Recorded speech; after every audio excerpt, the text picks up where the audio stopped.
Aujourd'hui, je vous propose un sujet un petit peu différent. Donc, cette semaine, je vous propose de parler tadam, d'argent. Alors, vous êtes en effet nombreux à me dire que vous avez des envies de déco, de travaux, de rénovation, améliorer son habitat, etc. Mais ce qui vous gêne, c'est que emprunter pour faire des travaux, pour refaire la décoration, eh ben, cela implique un crédit supplémentaire et donc cela alourdit la facture mensuelle pour rembourser les crédits et c'est vraiment pas une priorité.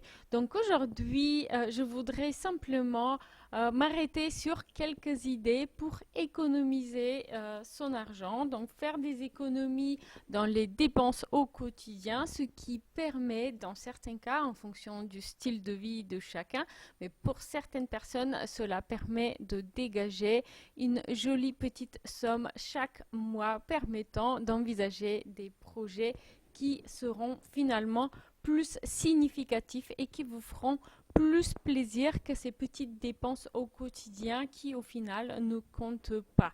Donc comment économiser son argent? Alors la vie elle est faite d'habitudes et de choses que nous faisons de manière répétitive. Donc dans un premier temps, faire le bilan de nos habitudes, cela permet d'identifier certaines mauvaises habitudes qui nous font dépenser un peu trop sans pour autant que ça soit vraiment des dépenses pour un besoin.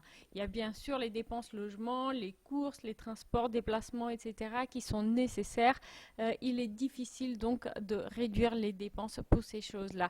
Par contre, il y a un tas de petites habitudes toxiques, de petites dépenses qui ne sont pas forcément nécessaires. Donc là, il s'agit d'achats plus ou moins compulsifs.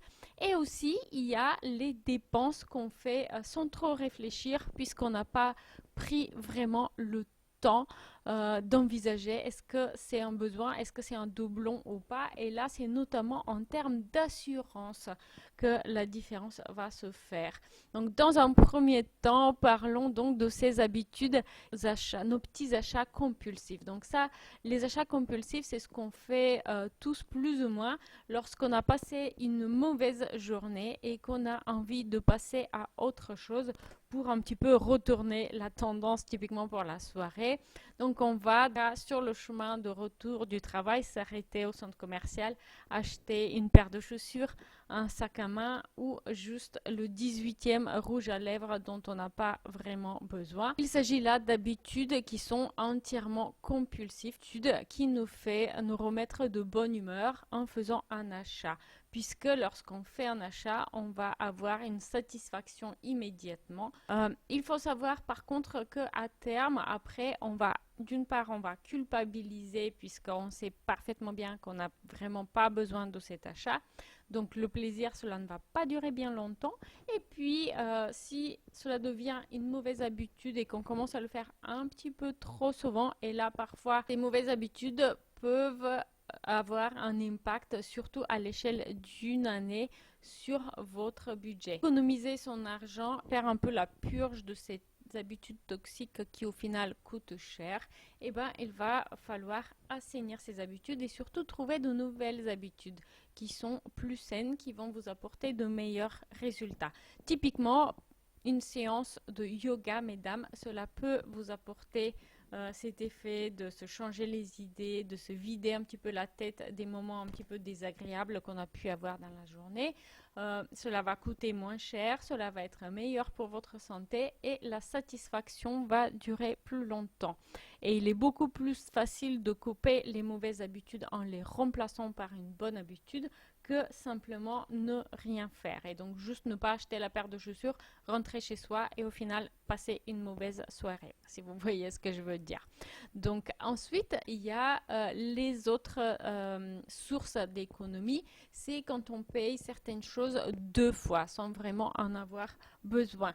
Là, typiquement en termes d'assurance, c'est quelque chose qui arrive très très souvent. Il y a des contrats d'assurance qui sont un petit peu composés de différents aspects. Typiquement, l'assurance habitation est une assurance qui souvent inclut pas mal de choses à l'intérieur.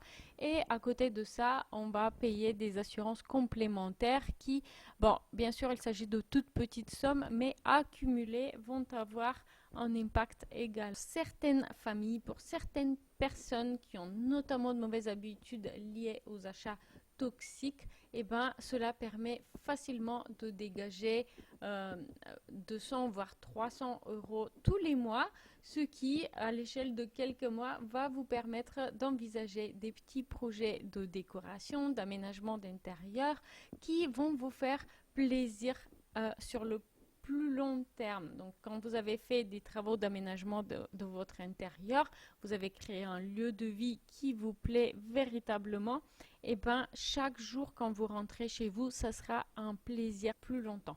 Donc, je vous encourage vraiment à essayer de vous débarrasser des petites dépenses un petit peu inutiles ou toxiques lorsqu'il s'agit de dépenses compulsives pour dégager le budget nécessaire pour améliorer sa vie de manière un petit peu plus durable. Notez aussi qu'en matière de déco et d'aménagement d'intérieur, on peut aussi tout à fait avoir une approche plus minimaliste. Réduire donc les dépenses inutiles, arrêter de craquer pour chaque produit qu'on nous a conseillé et de cette manière améliorer son habitation, améliorer son intérieur sans pour autant aller hors budget. Si vous avez prévu des travaux chez vous, n'hésitez surtout pas à télécharger la checklist de la rénovation pour débutants. C'est un document au format PDF qui clarifie les étapes d'une rénovation, les priorités à garder en tête à chaque étape et les professionnels qui vous accompagnent que vous pouvez trouver sur mon blog Logement éco-responsable. Je vais mettre le lien dans la description de l'épisode du podcast. Une excellente journée pour vous et à très bientôt.